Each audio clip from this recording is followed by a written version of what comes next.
સુરતમાં કિંચાર રસ્તા નજીક કંપનીઓમાં પાણી ભરાવાની સમસ્યા સામે આવી છે। જીઆઈડીસીની કંપનીઓમાં મોડી રાતથી જ કામદારો ફસાયા છે। પાલોદ પોલીસ અને એસડીઆરએફની ટીમે રેસ્ક્યુ શરૂ કર્યું। તબક્કાવાર ફસાયેલા લોકોનું રેસ્ક્યુ કરવામાં આવ્યું છે। તો આપ જો એસડીઆરએફની ટીમોને રાજ્યમાં અલગ અલગ જગ્યાએ ડિપ્લોય કરી દેવામાં આવી છે। ત્યારે સુરતના દ્રશ્યો આપ જોઈ રહ્યા છો, જ્યાં કિંચાર રસ્તા નજીક પાણી ભરાતા કેવી રીતે ફસાયેલા લોકોનું એક બાદ એક રેસ્ક્યુ કરવામાં આવ્યું। બોટની મદદથી આ તમામ લોકોનું રેસ્ક્યુ કરાયું।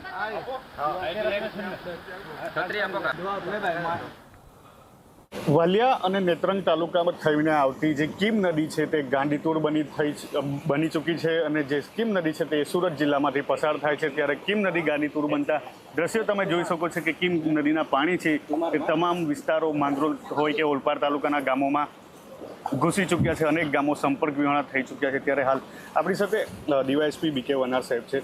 સાહેબ, જણાવો કઈ રીતની પરિસ્થિતિ છે, કેટલા લોકોનું અત્યાર સુધી સ્થળાંતર અને રેસ્ક્યુ કરવામાં આવ્યું છે?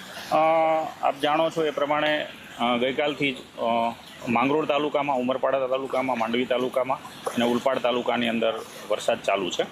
એ વરસાદની સ્થિતિને લીધે ભરૂચ જિલ્લાના નેત્રંગ અને વાલિયા ઉપરાંત ઉમરપાડા જે તાલુકા છે ત્યાંના વિસ્તારની અંદર ઉપરવાસમાં પાણી પડવાને કારણે આજરોજ નીચાણવાળા વિસ્તાર જે કીમ છે, પાલોદ છે, કોસંબા છે, ઉલપાડ છે એ વિસ્તારની અંદર ઉપરવાસનું પાણી છે આવવાનું ચાલુ થયું છે।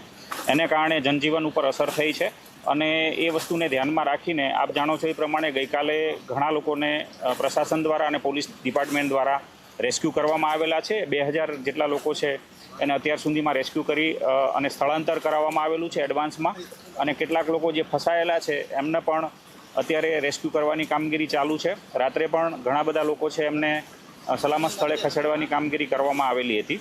આજરોજ અત્યારે બોરસરા વિસ્તારની અંદર જીઆઈડીસી જે છે ત્યાં કેટલાક લોકો ઇન્ડસ્ટ્રીમાં ફસાયેલા હોય તો એમની રેસ્ક્યુ કરવાની કામગીરી એસડીઆરએફની ટીમ સાથે પોલીસ તંત્ર દ્વારા કરવામાં આવી રહી છે અને એ કામગીરી હાલ ચાલુ છે।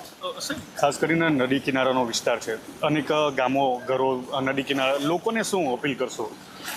લોકોને એ જ અપીલ છે કે નીચાણવાળા વિસ્તારની અંદર હજુ પણ પાણી આવવાની સંભાવના છે। તો આપના ઘર છે નીચાણવાળા વિસ્તારની અંદર હોય, ડૂબમાં જાય એવી સ્થિતિ હોય, એને એડવાન્સમાં તકેદારીના ભાગરૂપે આપ છે જે ઊંચાણવાળો વિસ્તાર છે અથવા પ્રશાસન દ્વારા આપને જે જગ્યાએ શિફ્ટ કરવાની જે કામગીરી કરવામાં આવી રહેલી છે અને જે જગ્યા એલોટ કરવામાં આવેલી છે ત્યાં આપ શિફ્ટ થઈ જાઓ।